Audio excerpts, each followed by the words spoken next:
Special thanks to Raycon for sponsoring today's video. When Aizen was defeated in the Deicide arc, we left him in a place of uncertainty. The Hogyoku had seemingly rejected him, robbing him of his transformations and the power that came with them. At the same time, it also seemed as though his own Zanpakuto, Kyoka Suigetsu, was abandoning him after he had turned away from it in pursuit of even greater power. At the time, we had no idea what this meant for his future strength. Even after his defeat and sealing, Aizen was still fused with the Hogyoku, and as a result was still immortal, or at the very least nearly impossible to kill. And, while we all assumed he would eventually return to the story one day in some form or another, the truth was that we had no idea what form his power would take when he did, if any at all. Supposedly, he had no Zanpakuto, and is even shown thematically relinquishing his blade when Ichigo wonders whether or not Aizen actively wanted to lose his power. And yet, 5 years on from Aizen's defeat in the manga, deep into the Thousand-Year Blood War arc, when he at last re-emerged from the shadows of Muken, well, it wasn't quite what people expected. Not only did Aizen retain much of his former strength, but he'd actually, somehow against all odds, become even more powerful during the 2 years in-universe that he'd been incarcerated. How did he manage this, and what does this mean for the overall turbulent trajectory of Aizen's power?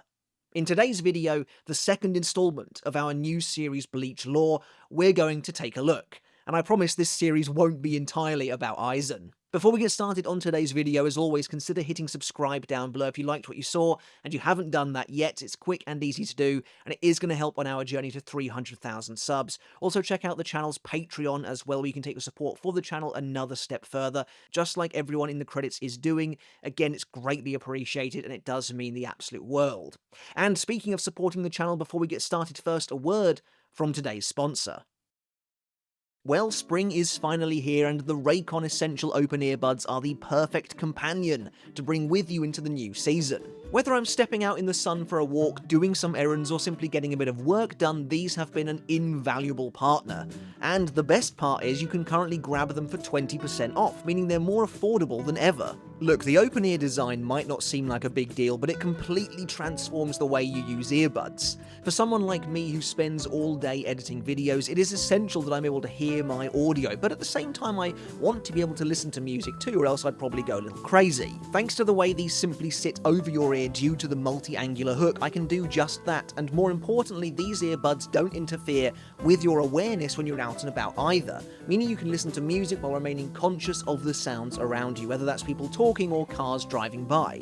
Best of all, the hook means they don't fall out of your ear, so when I decide that I've edited enough and want to head out, I don't lose them. And with 8 hours of play and 36 hours of charge in the case, they are perfect for long stretches of use. So, to get 20% off your Raycon Essential Open Earbuds during their spring sale, click the link in the description down below or go to buyraycon.com/MrTomoOpen and support the channel at the same time. Thanks everyone, and thanks again to Raycon for sponsoring today's video. Alright, but before we get started as well, I should mention that yes, there will be some spoilers for the very end of the Thousand-Year Blood War arc of Bleach in this video to follow too.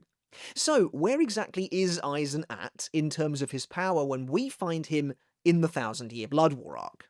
Well, it's revealed that despite losing the outward bulk of his Transcendent abilities granted to him by the Hogyoku during the Deicide arc, including his evolutionary transformations, Aizen has retained the core of that impossible power that he received, his immeasurable reiatsu. And this makes total sense, because his reiatsu was always, fundamentally, well, his to begin with.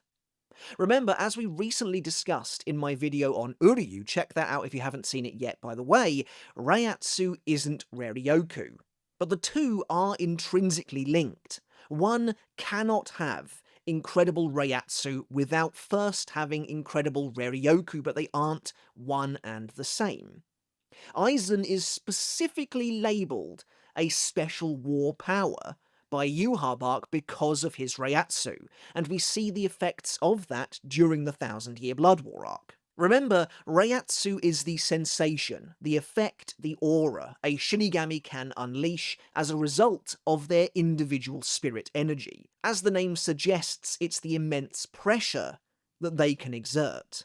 And due to having unbelievable Raryoku, Aizen's actual reiatsu is completely next level. Although, as I mentioned a minute ago, where first you must have the Raryoku in order to have the reiatsu, I don't think necessarily the opposite is true. I don't think you are guaranteed to have incredible reiatsu, incredible power over said pressure, just because you have a very high amount of Raryoku. Ultimately, all comes down to control, and above all else, Aizen's reiatsu seems to have been what the Hogyoku amplified when he became Transcendent. After all, as we saw in the Deicide arc, Aizen's reiatsu constantly emanating from him became so strong and so dense that he could dissolve humans and objects simply by passing by them. In the Thousand-Year Blood War arc, even after losing much of his transcendent power, he has retained that core incredible reiatsu, as we see when he disintegrates a Kido Corps member's hands. In that moment, Aizen reveals that while his Muken bindings can't completely eliminate his reiatsu, they can confine it to the space around him. Though, as we see later on, if Aizen flexes enough, he can generate an incredible reiatsu still that covers a wide area, as proven when he tries to shoot the royal palace out of the sky. I kind of wish he'd been given the chance to actually try that. Even restricted by his Muken garb, Aizen's reiatsu is enough to destroy the Soul King's oncoming power and fracture the dark veil surrounding the Serete. In the manga, it even begins to actually peel it away entirely, simply thanks to the sheer quaking force of this pressure. Imagine what this would have looked like were he not bound by his prison uniform at all. In that sense, that's another interesting tangent to consider. We never actually get to see the Thousand-Year Blood War version of Aizen at his truest level of strength, because he is being inherently limited by the Muken outfit, at least in some way. But that's not all. Despite Kyoka Suigetsu disappearing at the end of the Deicide arc, and Aizen himself declaring he no longer needs a Zanpakuto, it would appear the two of them are now fully fused together. Aizen is capable of using Kyoka Suigetsu's illusory powers seemingly whenever he wants, such as when he distorts Yhwach's perception of time during their initial meeting, or when he projects an illusion of himself to Kyoraku in Muken. But he's clearly capable of conjuring a physical blade, as he uses one to battle Yhwach in the final showdown, and when he does so, when he uses Kyoka Suigetsu, the effect is still essentially exactly the same, regardless of where it's originating from, as Ichigo notes during the final battle that he sensed the exact same sensation there as he did in the Fate Karakura Town arc. However, despite all of this, perhaps the most overt showcase of Aizen's increased power is actually his usage of Hado 90, Kurohitsugi, which he uses to obliterate the Soul King's surplus energy and save the Gotei 13 from imminent destruction. I've said it before, but we can view Aizen's power journey, which is something we'll dive into a bit in a minute, simply by looking at how he uses Hado 90 throughout the series. In the Soul Society arc, when he's just a shinigami, Aizen uses Hado 90 on Komamura and only manages to inflict a third of its destructive potential, albeit he does so without using an incantation, so it's inherently going to be weaker. Much later, at the end of the Rankar arc, a now transcendent Aizen uses Hado 90 again, this time against Ichigo, and recites the full incantation, manifesting a colossal black coffin with the power to warp time and space itself, though Ichigo destroys it before it can detonate. And then finally, we come to the Thousand-Year Blood War arc. This version of Aizen mixes the two previous iterations of how said spell was used in the story so far to wield instead the ultimate form of the spell to date, a completed version of Hado 90 as we see in the Rankar arc albeit one without an incantation, as we see in the Soul Society arc, one with enough power to totally raise the surrounding area, and the torrent of Reio's power at the same time, to the point where absolutely nothing remains. Basically, everything in its vicinity is removed from existence. It's actually this move that causes Kisuke to realize that Aizen has become even stronger since his battle with Ichigo, and Renji expresses total disbelief at the fact that Aizen was able to grow more powerful while trapped in Muken. So as I said, let's take a brief look at the journey of Aizen's power as we know it in the manga to kind of see how he ended up in this place.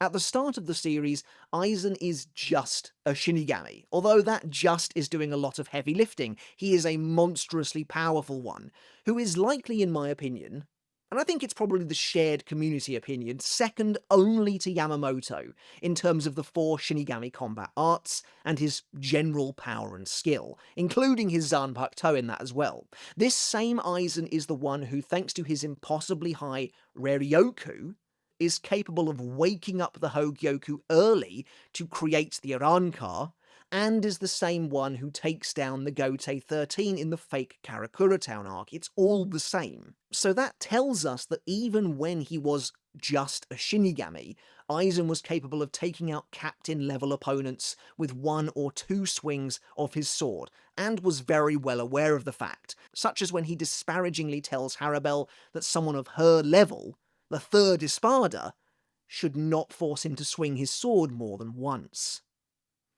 And this tracks, because Yamamoto would be able to do the exact same thing, to be totally honest, with little to no problem, and at this point, Aizen himself even admits that Yamamoto would probably defeat him in a 1v1 duel. Later, when Ichigo manages to land the first real hit on Aizen of any consequence, the Hogyoku wakes up and begins protecting its master, who is now fused with it fully.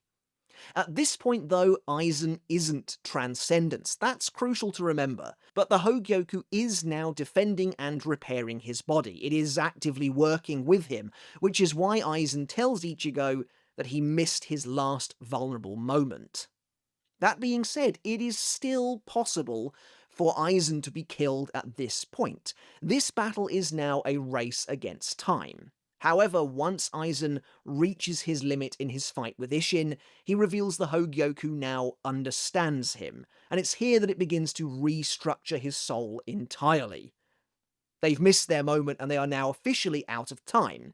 Because Aizen was just a Shinigami originally, his soul needs to be replaced to transcend to a higher plane, and that's what's going on within the cocoon. In fact, during this process, Aizen enters a cocoon-like state, which is what Kisuke, Yoruichi, and Isshin attempt to destroy. Isshin notes that ever since Aizen entered this form, it was like he was fighting a ghost, someone who wasn't there. That's because at this point Aizen's soul is changing, and he's entered a higher plane of existence. That being said, it's still possible for these characters to reach a similar level when kind of giving it all they've got. When Isshin hits Aizen with a direct Getsuga Tensho, point blank, Aizen feels the hit. But it's also in this moment that we actually get a glimpse into what's really going on here.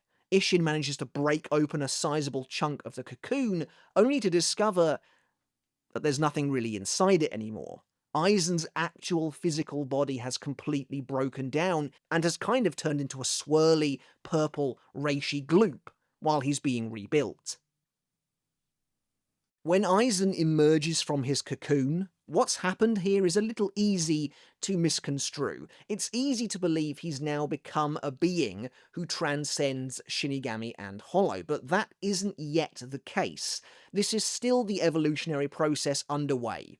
You can tell this from a visual perspective because he's still wearing, for the most part, the cocoon outfit. It's just his head has broken out of it. He's in the middle of that metamorphosis. He's in the middle of at last coming out of the cocoon. It's just Gin kind of accelerates the process and gives us what was ultimately going to be. In Aizen's own words, it's only once Gin successfully kills him, and Aizen feels that genuine fear, that his evolution at last concludes, and he transforms into Butterflyzen. If we're literally looking at the evolutionary process of a butterfly, then it makes sense for this form of Aizen to be the quote-unquote final form. And in that moment he thanks Gin because that was the final push he needed to truly ascend. In this form he has become Transcendent. And that's why it's here that he gets all of the weird new abilities, such as being able to actually teleport, which no other character up until that point had ever shown to be able to do. Of course, the nature of transcendence in Bleach is weird, and ultimately the concept was kind of swept under the rug, along with a lot of other things, after Deicide. Maybe that's a video in and of itself. But anyway, as I've mentioned before, Aizen's final form, the one after butterflies, and that Kubo himself recently revealed was supposed to represent the carcass of a butterfly, which again makes a lot of sense, looks so monstrous and hideous because it is a mutation. It's an abomination. It wasn't supposed to happen. It's the Hogyoku pushing him forcibly beyond where he was meant to go. Butterflizen was meant to be the final evolution, but the Hogyoku feared he was losing to Ichigo, and so forced another change upon him, one which breaks his limits, resulting in that mess of a creature.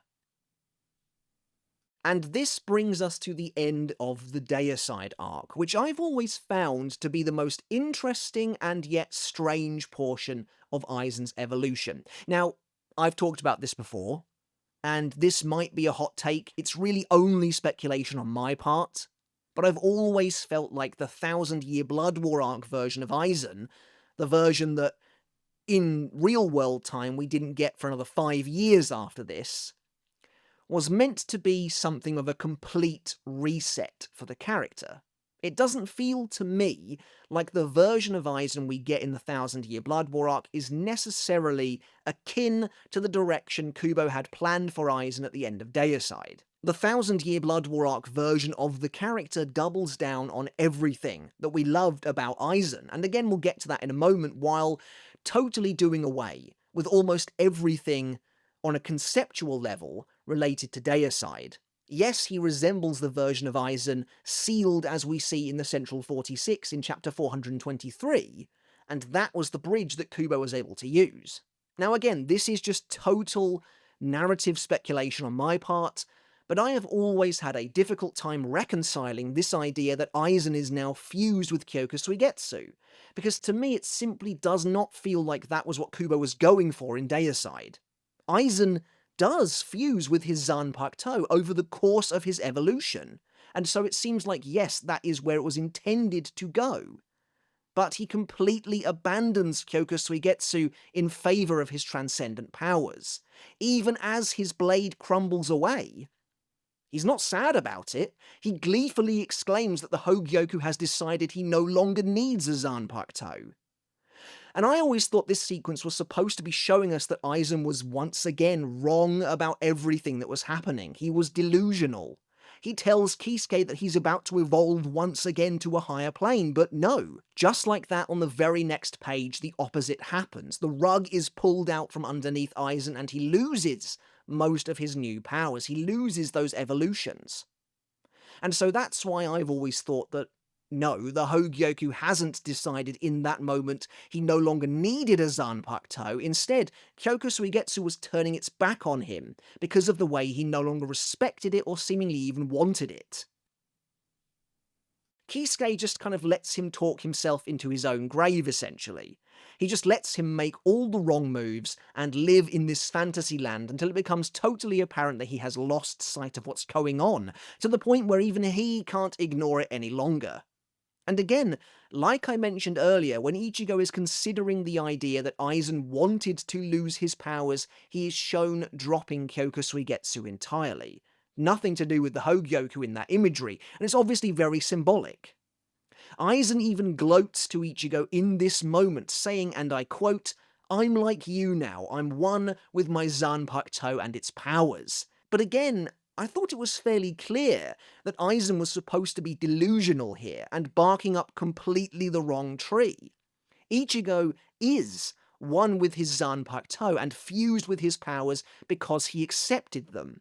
He went through an entire arc of development in Deicide alone to achieve that state. And don't forget that Ichigo is supposed to represent everything Aizen wants to be in their final battle, at every different stage. When Ichigo activates the final Getsuga Tensho and is draped in the power of Getsuga himself, Aizen is literally staring at him like, how can he be on a higher level than me? I've gone through all of these different transformations. That's what I should be. How is this not happening? Aizen has willfully abandoned Kyoka Suigetsu, so the logical answer to me seemed to be that once again Aizen has got it wrong. He sees in Ichigo what he thinks he wants in that moment, but he's wrong. Much like he gets it wrong throughout their entire fight up until now. No, Ichigo hasn't thrown away his spirit energy, and no, Aizen wasn't the one who split the mountain in half. And yet suddenly he's supposed to be right about what's going on with Kyoka Suigetsu at the end of the fight here. It doesn't make any sense. And so that's why it feels to me like Aizen in the 1000-Year Blood War arc is a bit of a reset. It gave Kubo the chance to think, actually, that's not the route I want the character to go down. So instead, he doubled down on the aspects of Aizen that people liked. The deceptive powers of Kyoka Suigetsu, his mastery over Kido, and the shinigami arts in general. And of course, the incredible strength of his reiatsu. Of course, like I said, that's entirely my own speculation. I could quite easily be wrong, but at the same time, in a weekly serialized manga like Bleach that runs for over a decade continuously, with very few, even sizable breaks, it more than makes sense for Kubo to use the time he had to make amends, to change things, to change the trajectory, the direction of some of his characters and their arcs, and I do think maybe this was one of them. But it does bring us nicely to Muken, and how Aizen became stronger during his imprisonment. Aizen's 2 in-universe years in prison gives Kubo the ultimate narrative way out.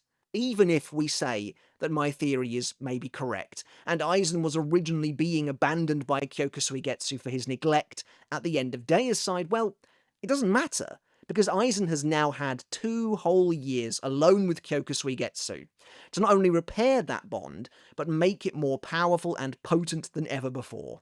Ultimately, Aizen can never truly be rid of Kyoka Suigetsu, because as we know, they are one and the same, but it's quite obvious that these relationships can become frayed, they can become fractured. Kenpachi Zaraki straight up doesn't hear his Zanpakuto screaming at him for years, despite actively trying to listen at some points. And we see as well that some Zanpakuto like Katen Kyokotsu get even a little indignant when their shinigami don't seem to use them all that often. And so while the Blade is Me is binding both Aizen and Kyoka Suigetsu in a metaphysical way, they are also literally fused together as a result of his evolution. Even if it turned away from him in that final moment, they are literally bound together in prison.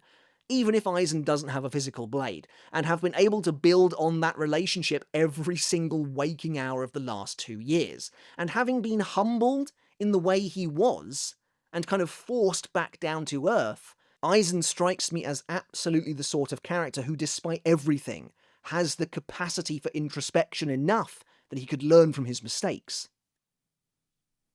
If you were reading Bleach Weekly back in the day, you might remember that it was a genuine surprise in chapter 514 when Yhwach revealed that Aizen had messed with his senses, because at that point we didn't know, based on where we left him, if Aizen could even use Kyoka Suigetsu anymore. And for the record, I think taking Aizen down this route in the 1000-Year Blood War arc was absolutely the right move. Although Aizen is still transcendent and has retained some of what he gained during that evolution, he feels now more like a pure shinigami again. And that's kind of what everyone wanted, albeit one who is even stronger than he was. And again, Aizen has likely spent the last 2 years strengthening and perfecting those pure shinigami techniques. His Kyoka Suigetsu, yes, but also his Kido prowess, which was already almost unmatched. When he uses Hado 90 to destroy Ryo's power, Aizen comments that his chair Summer, is extremely strong. In fact, it must be made of the same material as the cross holding him in place in Muken was.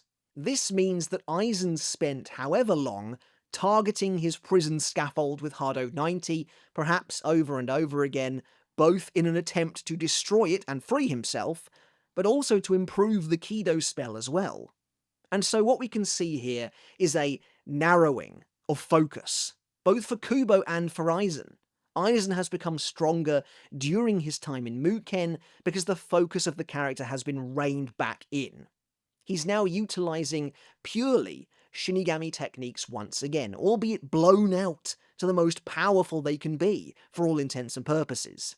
But conspicuously gone are the, shall we call them, Transcendence-specific abilities, such as Aizen's teleportation, which was unlike anything we had ever seen before, and really have ever seen since, and of course his more Sero-like blasts, and even Hollow-like appearance, because it was in those forms where he was truly meant to have achieved a form that surpassed both Shinigami and Hollow, and what we ended up seeing was a very literal depiction of that.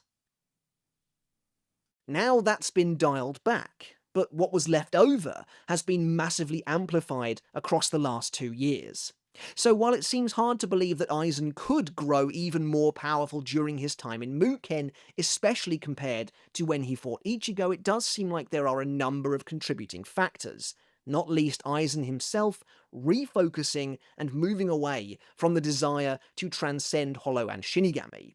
While I still think he's transcendent, that hybrid nature of the character definitely seems to have been reversed after he was defeated by Ichigo and Kisuke.